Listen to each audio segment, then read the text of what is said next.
is my first video on this channel from 2014. Now before I start this video, go ahead and subscribe to my new channel, which is Caitlin Continued. I will link it down below, and this is my new vlog channel, and I'm vlogging every single day this January, but I'm also going to be doing some fun videos. I might move my guy advice videos and the videos with the guys and just other fun challenge videos onto that channel, so it's going to be really, really fun. I'm super excited about it, so go ahead and subscribe right now and then come back and we can get started with the video. So it's been very requested for me to continue my college advice series because I'm a sophomore in college, so I've kind of learned a few things, and if you guys are in high school, you can still use these tips as well. Some of these don't apply to high school students, I guess, but you can also apply this no matter what stage of your education you're in, I guess. But this one in particular is kind of how to study better and just tips and tricks that I've learned. I actually took a class on this past semester, so I learned a ton of things, and I'm not going to include all of them in this video, but I just want to hit on a few main points that I really took away from that class. And again, if you want me to do like another version of this video, I can do that as well. But I thought this would be really helpful, and my GPA has been the highest it's ever been, and it's definitely the result of my increased motivation, but also all these tips that I've learned and how to actually better recall information. So if this video helps you guys out, give this a thumbs up, but I'm gonna go ahead and get started, so let's do it. My first tip is to study a little bit of your information every day. Go ahead and look at your notes every single day and start reading your textbook the first day of class. I find it really easy to get caught up in the whole I don't have homework, so I don't have to do anything outside of class during the week kind of thing, and that happens sometimes for a few weeks on end, and then all of a sudden I have a test and I have no idea all the information that's going to be covered until like a few days before the test.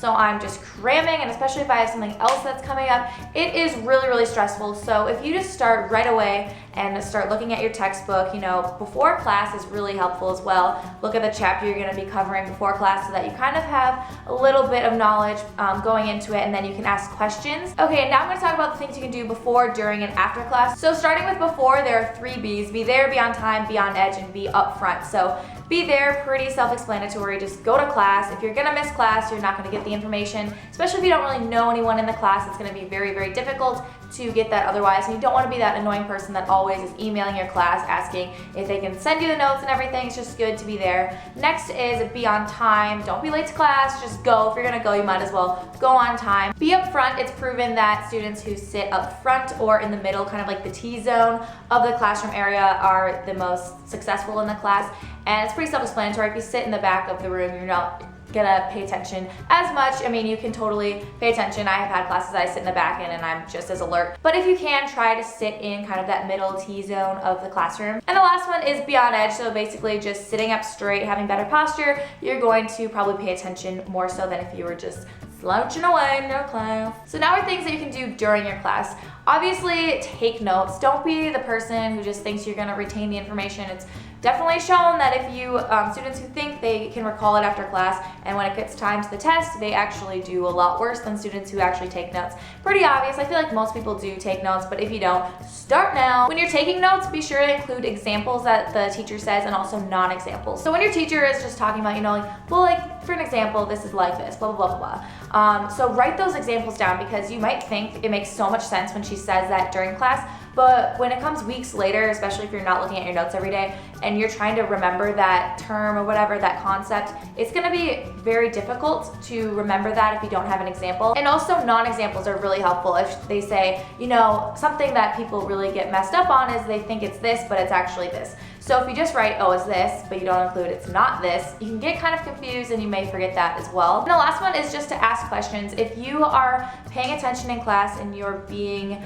active student, if you are listening and then asking for clarification and questions, your teacher is going to notice that. This is different that I noticed in college versus high school. You kind of have a better relationship with your, I was about to say your students, with your teachers in high school, just because, I don't know, you spend more time with them on the day and stuff.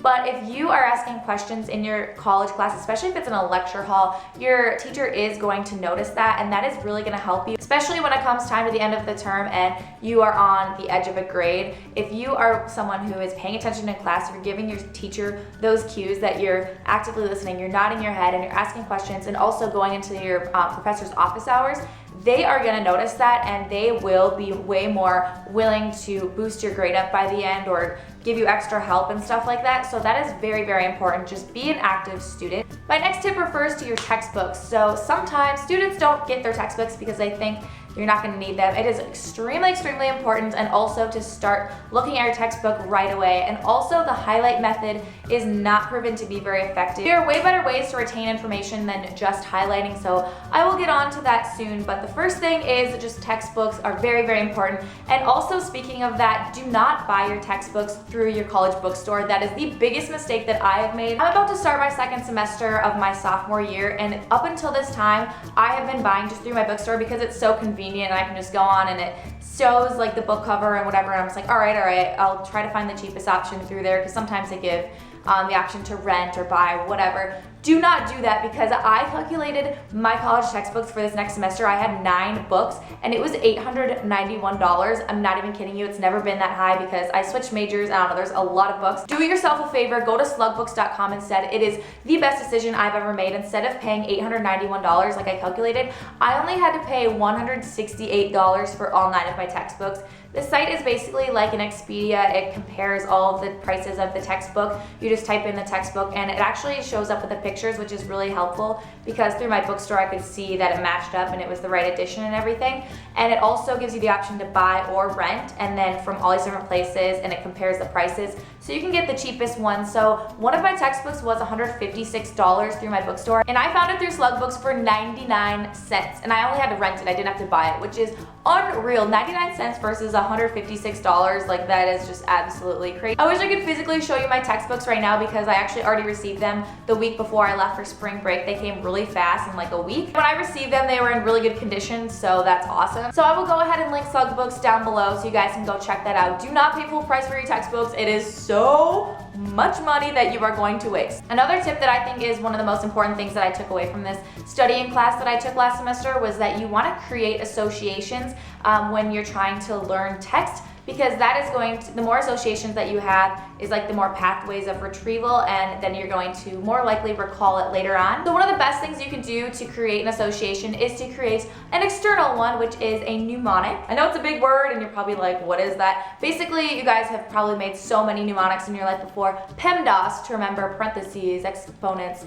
you know, like the order of operations. Roy G. Biv to remember the colors of the rainbow. Now those are just first letter mnemonics, but you can also create other ones in terms of like keyword mnemonics, which is the one that I use the most often now. An example of a keyword mnemonic is if you're trying to remember the capital of Australia. You think of Australia, the word, the capital is Canberra, and then you want to create a word that sounds like Canberra. So you can think of a bear in a can, for example, and then you draw a picture, and so you draw like a can of soup with a koala bear coming out of it, and then you can draw it in the shape of Australia, something like that. And it sounds really weird, and the more abstract and weird it is, the more likely you're going to recall that, just because it's so just out there. So stuff like that really helps. I could go on and on about different kind of mnemonics because there are so many different types, but that would be a whole nother story. If you guys are interested, you can let me know. But otherwise, let's go on to the next tip.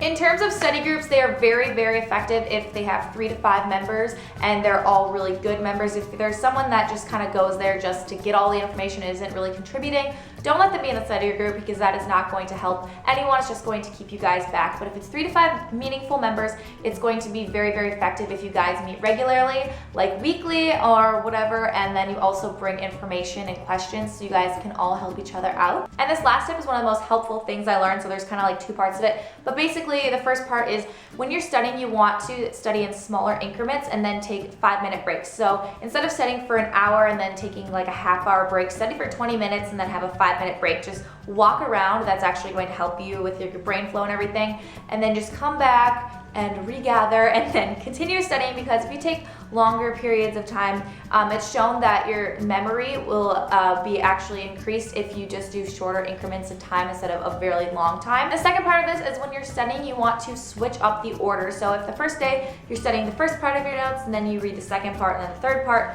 the next day don't study it in that order. Study actually the third part first, then the first, then the second, and then the next day study the second part first.